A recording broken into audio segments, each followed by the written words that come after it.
Hello friends, PSC energy ബൂസ്റ്ററിൻ്റെ online ക്ലാസ്സിലേക്ക് എല്ലാ ഉദ്യോഗാർത്ഥികൾക്കും സ്വാഗതം. നമ്മൾ ബയോളജിയിലെ ദഹനം യാന്ത്രികവും രാസികവും അല്ലെങ്കിൽ ദഹനോപാധികളെക്കുറിച്ചൊക്കെയാണ് നോക്കാൻ പോകുന്നത്. നോക്കാം. ദഹനത്തിൽ യാന്ത്രികവും രാസികവുമായ പ്രവർത്തനങ്ങൾ എന്ത് ചെയ്യുന്നു? ഉൾപ്പെടുന്നു.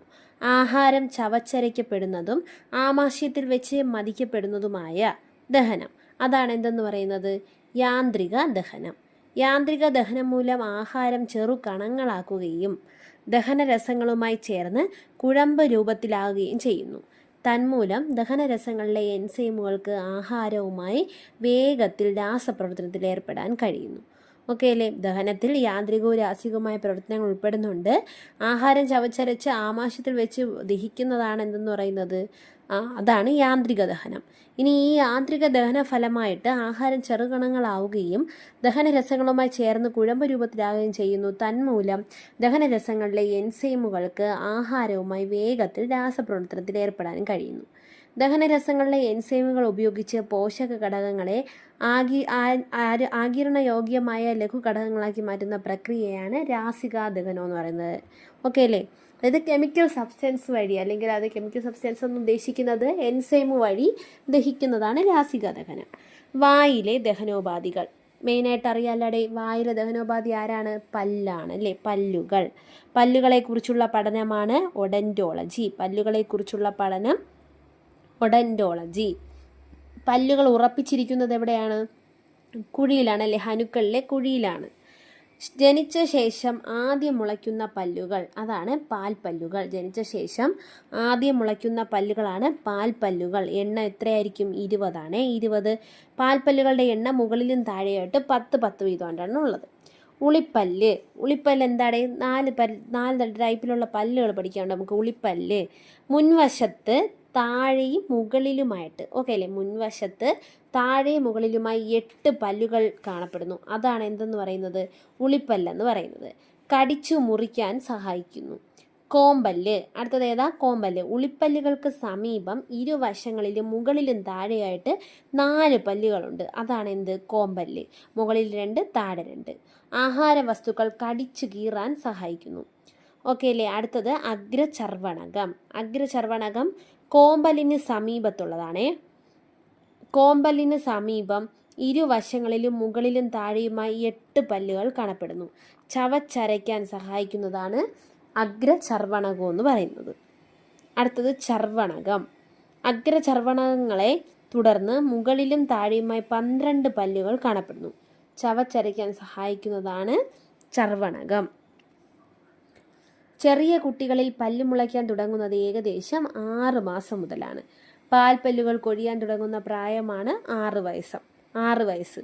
അപ്പോൾ അത് മുളയ്ക്കുന്നത് 6 മാസം മുതൽ, അത് കൊഴിയുന്നത് 6 വയസ്സ് മുതൽ. ഓക്കെ അല്ലേ? പാൽപ്പല്ലുകൾ കൊഴിഞ്ഞ ശേഷം വരുന്ന പല്ലുകൾ, അതാണ് എന്ത്? സ്ഥിരദന്തങ്ങൾ. നമ്മുടെ പാൽപ്പല്ലുകൾ കൊഴിഞ്ഞ ശേഷം വരുന്നതാണ് എന്ത്? സ്ഥിരദന്തങ്ങൾ. മനുഷ്യനിൽ രൂപം കൊള്ളുന്ന സ്ഥിരദന്തങ്ങളുടെ എണ്ണം എത്രയാ? 32. പ്രായപൂർത്തിയായ ശേഷം മുളയ്ക്കുന്ന 4 സ്ഥിരദന്തങ്ങൾ അറിയപ്പെടുന്നതാണ് വിവേകദന്തങ്ങൾ. പ്രായപൂർത്തിയായ ശേഷം മുളയ്ക്കുന്ന 4 സ്ഥിരദന്തങ്ങൾ അറിയപ്പെടുന്നതാണ് വിവേകദന്തങ്ങൾ. പാൽപ്പല്ലുകൾ കൊഴിഞ്ഞ് സ്ഥിരദന്തങ്ങൾ ഉണ്ടാകുന്നു. ഇത്തരത്തിലുള്ള 2 പ്രാവശ്യം വരുന്ന ദന്തവിന്യാസത്തെ ധ്വജദന്തങ്ങൾ എന്ന് അറിയപ്പെടുന്നു. മനുഷ്യരിലെ 4 തരം പല്ലുകളാണ് ഉളിപ്പല്ല്, കോമ്പല്ല്, അഗ്രചർവണകം, ചർവണകം. ഓക്കെ അല്ലേ? മുകളിലത്തെയും താഴത്തെയും മോണയുടെ ഓരോ പകുതിയും ICPM എന്ന ക്രമത്തിൽ പല്ലുകൾ അടുക്കിയിരിക്കുന്നു. ഏറ്റവും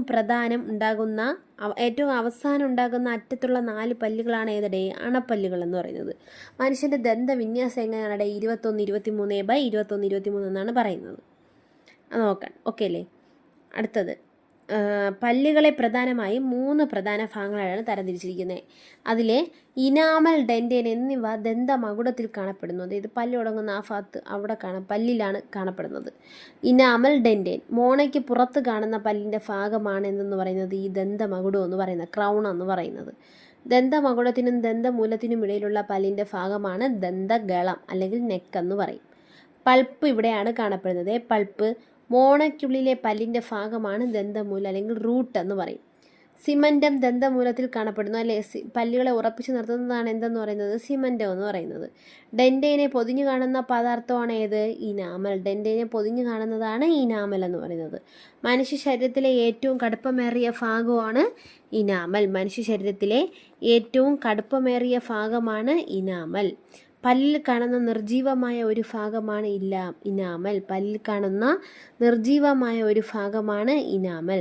ഇനാമലിൻ്റെ ആരോഗ്യസ്ഥിതിക്ക് ആവശ്യമായ മൂലകം. ഇനാമലിൻ്റെ ആരോഗ്യസ്ഥിതിക്ക് ആവശ്യമായ മൂലകമാണ് ഫ്ലൂറിൻ. പല്ലുകൾ നിർമ്മിച്ചിരിക്കുന്ന ജീവനുള്ള കലയാണ് ഡെൻറ്റേൻ. പല്ലുകൾ നിർമ്മിച്ചിരിക്കുന്ന ജീവനുള്ള കല ഏതാണ്, ഡെൻറ്റേൻ. പല്ല് നിർമ്മിച്ചിരിക്കുന്ന പ്രധാന ഘടകമാണ് കാൽഷ്യം ഫോസ്ഫേറ്റ് എന്ന് പറയുന്നത്. അപ്പോൾ മനുഷ്യ ശരീരത്തിലെ ഏറ്റവും കടുപ്പമേറിയ ഭാഗമാണ് ഇനാമൽ. പല്ലിൽ കാണുന്ന നിർജീവമായ ഒരു ഭാഗമാണ് ഇതെന്ന് പറയുന്നത് ഇനാമൽ, അതായത് ജീവനില്ലാത്തത്. ഇനാമലിൻ്റെ ആരോഗ്യസ്ഥിതിക്ക് ആവശ്യമായ മൂലകം ഏതാണടെ, അത് ഫ്ലൂറിനാണ്. പല്ലുകൾ നിർമ്മിച്ചിരിക്കുന്ന ജീവനുള്ള കലയാണ് ഡെൻറ്റേൻ എന്ന് പറയുന്നത്. പല്ല് നിർമ്മിച്ചിരിക്കുന്ന പ്രധാന ഘടകം ഏതാ, ഇമ്പോർട്ടൻ്റ് ആണ്, കാൽഷ്യം ഫോസ്ഫേറ്റ്. ഡെൻറ്റേൻ്റെ ഉൾഭാഗം അറിയപ്പെടുന്നതാണ് പൾപ്പ് ക്യാവിറ്റി. നമ്മുടെ ഈ രക്തക്കുഴലുകളും നാഡികളും ഒക്കെ കാണപ്പെടുന്നത് ഈ പറയുന്ന പൾപ്പ് ക്യാവിറ്റിക്കിലാണ്.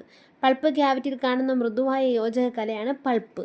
ബാക്ടീരിയയുടെ പ്രവർത്തന ഫലമായി ഉണ്ടാകുന്ന ലാക്റ്റിക് ആസിഡ് ഇനാമലിനെ നശിപ്പിക്കുന്നത് മൂലം പല്ലുകൾക്ക് കേടുപാടുകൾ വരുന്നു. സസ്യാഹാരികളിൽ കാണപ്പെടുന്ന പല്ലുകളാണ് കടിച്ചു മുറിക്കാനും ചവച്ചരയ്ക്കാനും സഹായകമായ പല്ലുകളെന്ന് പറയുന്നത്. മനുഷ്യ ശരീരത്തിലെ ഏറ്റവും കടുപ്പമേറിയ ഭാഗമാണ് ഏത്, ഇനാമൽ. മോണയിലെ കുഴികളിൽ പല്ലിനെ ഉറപ്പിച്ചു നിർത്തുന്ന കാൽഷ്യം അടങ്ങിയ യോജക കലയാണ് നമ്മൾ പറഞ്ഞു നേരത്തെ, സിമൻറ്റം.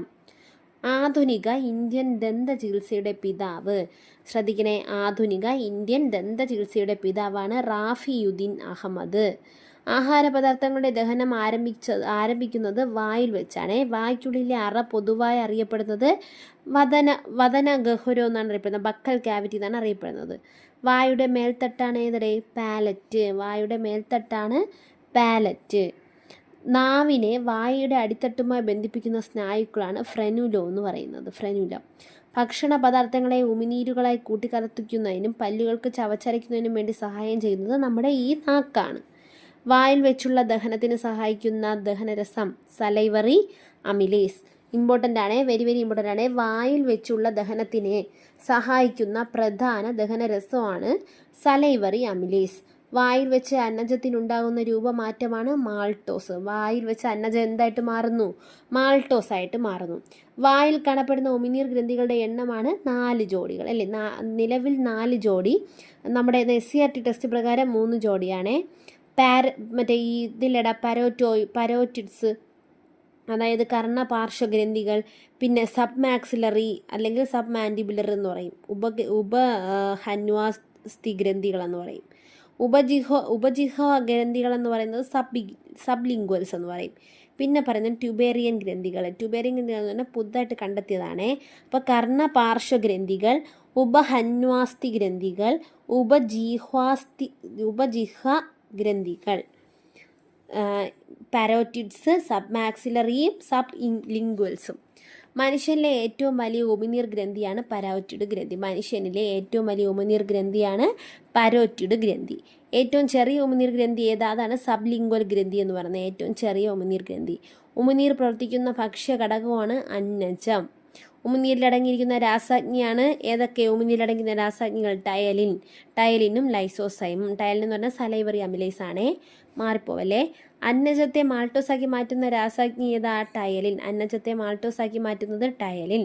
ഭക്ഷണത്തിലൂടെ പ്രവേശിക്കുന്ന രോഗാണുക്കളെ നശിപ്പിക്കുന്നതാണ് ലൈസോസൈം. വായുടെ തുടർച്ചയായി കാണുന്ന പേശി നിർമ്മിതമായ ഭാഗമാണ് ഗ്രസനി. വായുടെ തുടർച്ചയായിട്ട് കാണുന്ന പേശി നിർമ്മിത ഭാഗം ഏതാ, അതാണ് ഗ്രസനി. ആഹാരവും വായുവും കടന്നു പോകുന്ന പൊതുവായ ഭാഗമാണ് നമ്മുടെ ഗ്രസനി എന്ന് പറയും. അപ്പോൾ ഇത്രയേ ഉള്ളൂ വായിൽ വെച്ചുള്ള ദഹനം. ഇനി അടുത്ത് നമുക്ക് അന്നനാളത്തിലുള്ളതാണ് നോക്കേണ്ടത്. അത് നമുക്ക് അടുത്ത ക്ലാസ്സിന് നോക്കാം. അപ്പോൾ പ്രധാനമായിട്ടും അന്നജത്തെ മാൾട്ടോസാക്കി മാറ്റുന്നത് ആരാണ്, ടയലിനാണ്. ടയൽ എന്ന് പറഞ്ഞാൽ സലൈവറി അമിലേസ്. ഏറ്റവും വലിയ ഗ്രന്ഥിയാണ് ഉമിനീർ ഗ്രന്ഥിയാണ് പരോറ്റിഡ് ഗ്രന്ഥി. ചെറിയ ഉമിനീർ ഗ്രന്ഥിയാണ് സബ് ലിംഗ്വൽ ഗ്രന്ഥി എന്ന് പറയുന്നത്. അപ്പോൾ വായിൽ വെച്ച് അന്നജത്തിനുണ്ടാകുന്ന രൂപമാറ്റം ഏതാണടേ, അത് മാൾട്ടോസ് ആണ്. വായിൽ വെച്ചുള്ള ദഹനത്തിന് സഹായിക്കുന്ന ദഹന രസമാണ് സലൈവറി അമിലേസ് എന്ന് പറയുന്നത്. ഇത്രയുമാണ് വായിൽ വെച്ചുള്ള ദഹനം എന്ന് പറയുന്നത്. ഓക്കെ അല്ലേ, എല്ലാവരും നന്നായിട്ട് പഠിക്കുക. കൺഫ്യൂഷൻ ഉണ്ടെങ്കിൽ എന്തെങ്കിലും കൺഫ്യൂഷനൊക്കെ വരുന്നുണ്ടെങ്കിൽ കമൻറ്റ് ചെയ്യുക, സബ്സ്ക്രൈബ് ചെയ്യുക. Thank you for watching.